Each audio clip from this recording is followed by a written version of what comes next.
10 বছর আগে সবশেষ কাউন্সিল হয়েছিল বাংলাদেশ জাতীয়তাবাদী দল বিএনপির। নানা চড়াই উতরাই আর আন্দোলনে ব্যস্ত থাকায় আর সম্মেলন করতে পারেনি দলটি।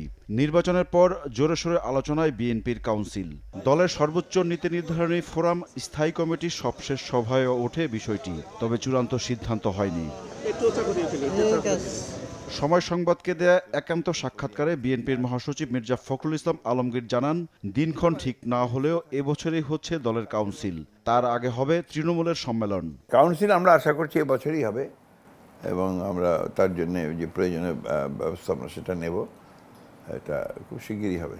এই পার্লামেন্ট সেশন কিছুটা আমাদের কাজে বিঘ্ন সৃষ্টি করছে, এটা শেষ হয়ে গেলে আমরা শুরু করবো। এটা বলা মুশকিল, এটা নির্ভর করবে আমাদের প্রস্তুতির উপরে। আমরা তো কাউন্সিল হলে তাকে তৃণমূল পর্যায় থেকে শুরু করতে হয়, সেই জন্য কিছুটা সময় তো লাগবেই। উপজেলা জেলা কমিটিগুলো করে তারপরে আশা করছি তাই, আমাদের চিন্তা ভাবনাটা সেভাবেই আছে। কাউন্সিলে নতুন মুখ আসবে মহাসচিব পদে। মির্জা ফখরুল জানান, রাজনীতি থেকে অবসর নিতে চান তিনি। I am two tired. Next council পর্যন্ত থাকছেন তো?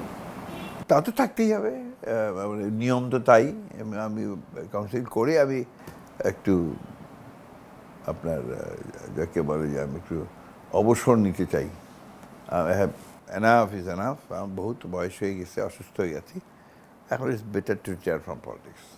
রাষ্ট্রপতি হওয়ার কোনো আকাঙ্ক্ষা আছে কিনা এমন প্রশ্ন ছিল তার কাছে। আমার এগুলো কোনো ডিজায়ার নেই, আমার পলিটিক্সে কখনো কোনো ডিজায়ার ছিল না। এটা আমার ডেস্টিনি আমাকে এখানে নিয়ে এসছে। আমি আজ পর্যন্ত যে জায়গায় এসেছি এটা আমার ব্যক্তিগত কোনো সক্রিয় ভূমিকা ছিল না।